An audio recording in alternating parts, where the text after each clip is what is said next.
Hello friends, Radhe Radhe. कैसे हैं आप सब? आशा करती हूँ आप सब अच्छे होंगे। आप सभी का राधिका कुंज की लाइव में स्वागत है। सभी लोग आज की ये कथा बहुत ही ध्यान से सुनिए। आज की ये कथा महाराज जी, आधुनिक आज युग के की एक बच्चों बड़ी के और विकट समस्या माता है। पिता के संबंध के ऊपर माता आधारित पिता है। इसमें बच्चों के महाराज साथ जी ने नहीं रहना बताया कि चाहते हैं। आजकल के बच्चे माता बच्चे और पिता के माता साथ पिता नहीं के रहना बीच में चाहते। दूरियां किस तरह ऐसे में बढ़ती माता चली जा पिता रही हैं। के तो लिए चलिए क्या सुनते हैं व्यवस्था श्री हो महाराज जी सकती के है? श्रीमुख से। क्या राधे राधे, सभी जय माता श्री पिता राधे। को ये वृद्धाश्रम में अद्भुत डाला जा कथा। सकता है, रखा जा सकता है, या कोई और ऐसी व्यवस्था आपके मन में चल रही है?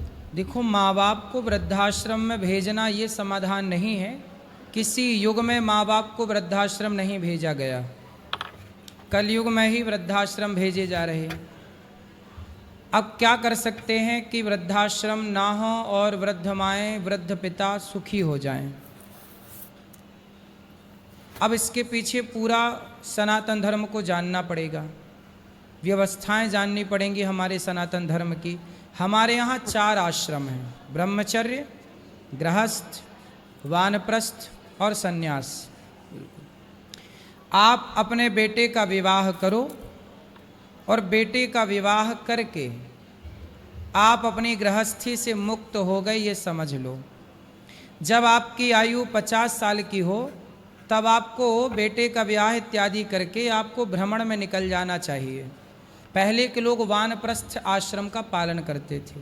संतों के पास जाना, सत्संग करना, कथाएं सुनना, तीर्थों का भ्रमण करना, भक्ति करना।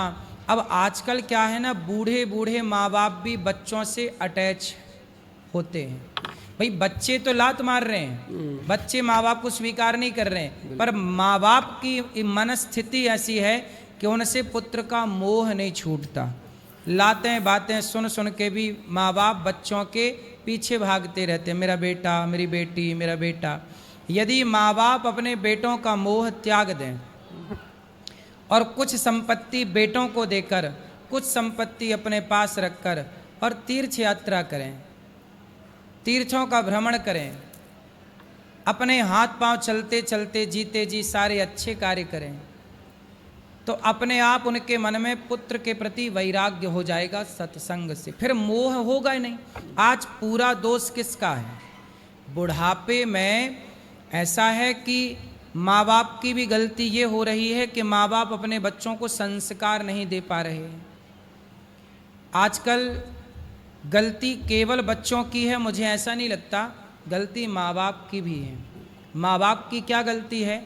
जब बच्चा छोटा होता है, 5 साल का, 8 साल का, 10 साल का, हर बेटा अपनी माँ से बहुत प्यार करता है। 5 साल का बच्चा खूब प्यार करता है, माँ की छाती से चिपक के सोता है, माँ के बिना नहीं रहता। अब जब बेटा आपके साथ था, आपकी बात सुनता था, तब आपने क्या सुनाया उसे? कुछ नहीं, ना गीता सुनाई, ना रामायण सुनाई, ना धर्म की बातें की। तब तो आप मोबाइल पकड़ाते रहे कि तू मोबाइल खेल, मैं काम कर लूँ। काम आपको बहुत ज़रूरी था, बच्चों को मोबाइल पकड़ा के काम। अब धीरे धीरे क्या हुआ कि वो बच्चा बड़ा होता गया और माँ से अटैचमेंट समाप्त हो गया, मोबाइल में, संसार में उसका जुड़ा हो गया, गलत संगति मिल गई। अब माँ बाप रोते हैं कि बेटा सुनता नहीं। सवाल है कि जब सुनता था आपका बच्चा, तब आपने क्या सुनाया? जब नहीं सुनता तब आप रोते हैं कि सुनता नहीं। भाई, बेटा आपकी नहीं सुनता, क्यों नहीं सुनता? बंदर तो मदारी की सुनता है, बंदर तो एक जानवर है, लेकिन मदारी ने उसे इस तरह ट्रेंड किया होता है कि बंदर बंदर होके भी मदारी की बात सुनता है, इशारा समझता है। यदि बंदर को वश में किया जा सकता है तो बच्चों को वश में नहीं किया जा सकता है। गलती माँ बाप की भी होती है। माँ बाप समय नहीं देते बच्चों को, माँ बाप बच्चों को इग्नोर करने लगते हैं एक टाइम बाद कि तू मोबाइल चला, तो यहाँ रह। और माँ बाप भी अलग स्वतंत्र होना चाहते हैं, बच्चे भी स्वतंत्र होना चाहते हैं। कुल मिलाकर के यदि माँ बाप जीजाबाई ने अपने बच्चे शिवाजी को बचपन खेल खेल में ही ना योग्य बना दिया। माता कुंती के पास भी तो 5 बच्चे थे, 5 पांडव। उस समय उनका पति मर चुका, जेठ का साथ सपोर्ट नहीं, भीख मांग मांग कर माता कुंती ने पांडवों को पाला है और योग्य बनाया है। माँ ने अपने बच्चों को योग्य बनाया। आज आपका बेटा कितना योग्य है, इतना योग्य है कि बेटा आपके ही पाँव नहीं छूता। आजकल के बच्चे अपने माँ बाप के पाँव नहीं छूते, घुटने छूते हैं। क्यों? और माँ हंसती है बेटा देखो ऐसा है। जब वो पाँव नहीं छूता तो आप 4 थप्पड़ क्यों नहीं मारती हो? क्यों नहीं सिखाया आपने उसे? कोई मेहमान आए तो उसे प्रणाम करना नहीं सिखाया। कोई मेहमान आया तो आपने, आज जवान लड़कों से कहो कि जरा मेहमान आए हैं भोजन परोस दो। बच्चों को भोजन परोसना नहीं आता, उनको खड़े खड़े उनको रोटी परोसनी नहीं आती कि लेफ्ट हाथ से परोसें कि राइट हाथ से परोसें। इतना तो अक्ल नहीं है। ये गलतियां किसकी हैं?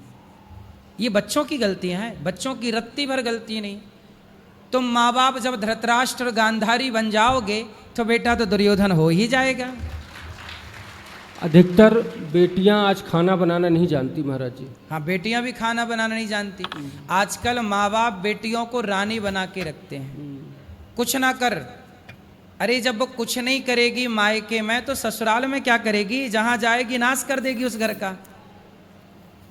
इसलिए बेटियों को बचपन से माँ बाप को खूब काम कराना चाहिए, खूब योग्य बनाना चाहिए। यदि ज़्यादा आराम देते हैं मतलब आप अपनी बेटी को अपाहिज कर रहे हैं, अपाहिज है वो। इसलिए बेटियों को इतना काम कराओ, इतना काम कराओ, इतना लिए रहो गैर में कि ससुराल जाती उससे लगे मैं यहाँ के सुखी हो गई, मायका तो अच्छा नहीं था, मायके से त्रस्त हो जाए। आजकल क्या है, ससुराल में लड़कियां टिक ही नहीं रही हैं, ससुराल में टिक ही नहीं रही हैं, सीधा मायके मायके। क्योंकि मायके में काम धाम कुछ नहीं है और ससुराल में थोड़ा सा है बंधन। तो मैं कहता हूँ माँ बाप से कि बेटियों से इतना काम कराओ मायके में कि ससुराल जाएं तो वो ससुराल से मायके आने की ना सोचें। उनको लगा ससुराल बहुत अच्छा है, यहाँ कुछ नहीं करना पड़ रहा है। क्योंकि घर में ज़्यादा काम करेंगी तो ससुराल में थोड़ा बहुत काम तो कर ही लेंगी। अब परवरिश बदल गई ना, अब समझाए कौन किसे? सबको अच्छी बहू चाहिए लेकिन अच्छी बेटी नहीं बना रहे हैं। अरे बेटियां ही तो अच्छी बहू बनेंगी। आप अच्छी बेटियां बनाना शुरू कर दीजिए, अच्छी बहुएं मिलना शुरू हो जाएंगी। अब बेटियां तो अच्छी हैं नहीं, बेटियां तो पापा की परी हैं, बिल्कुल उजड्ड हो रही हैं आजकल कुछ बेटियां, मनमुखी आचरण कर रही हैं बेटियां। अब ये ससुराल में न टिक पाएंगी। गलती इसके पिता की और माँ की है। इसलिए आज संस्कारहीन समाज क्यों हो गया? आधुनिकता के चक्कर में पड़ के अपने संस्कारों को भूल गए, सत्संग करना छोड़ दिया, गीता पढ़ना छोड़ दिया, धर्म के रास्ते पर चलना छोड़ दिया, मनमाना आचरण करने लग गई। सूपनखा भी मनमानी थी, वो भी जहाँ मन करे वहाँ जाए। आजकल की कुछ स्त्रियाँ मनमानी हैं, जहाँ मन करे वहाँ जाए। तो सूपनखा का आचरण आ गया। इसलिए सब, और ये समाज को भोगना पड़ेगा। यदि आपने बेटियां गलत बनाई हैं तो बहू गलत मिलेगी, फिर बहू रुलाएगी तो रोना मस्त, फिर वो लगाएगी दहेज का केस, तो मैं 4 जूता मारेगी तो सहना। क्योंकि वो जो आज बहू है कल तक वो किसी की बेटी ही तो थी, उसके बाप ने सही से परवरिश दी होती तो ये नौबत क्यों आती? महाराज जी, ये प्रश्न बार बार मन में आता है। माइक थोड़ा ठीक करिए अपनी तरफ। कि आपके मन में कैसे आया महाराज जी कि वृद्धों की सेवा करनी चाहिए, और आप कितने संतुष्ट हैं इस कार्य से? देखिए, मैं एक बार कथा सुनाने गया, एक गांव क्षेत्र था, थोड़ा सा टाउन ही था। तो वहाँ पे एक बूढ़ी माँ मेरे पास आई, बोली कि बेटा जब मैं मर जाऊँ तो मेरी चिता पे आग लगा देना। ये पहला वाक्य था मेरे जीवन का, जहाँ से ये सब कुछ शुरू हुआ। एक माँ आई, बोली जब मैं मर जाऊँ तो मेरी चिता को आग लगा देना, मेरे से कहा। तो मैंने कहा कि माँ ऐसा क्यों? बोली कि मेरा बेटा तो मुझे पानी नहीं देता, रोटी नहीं देता।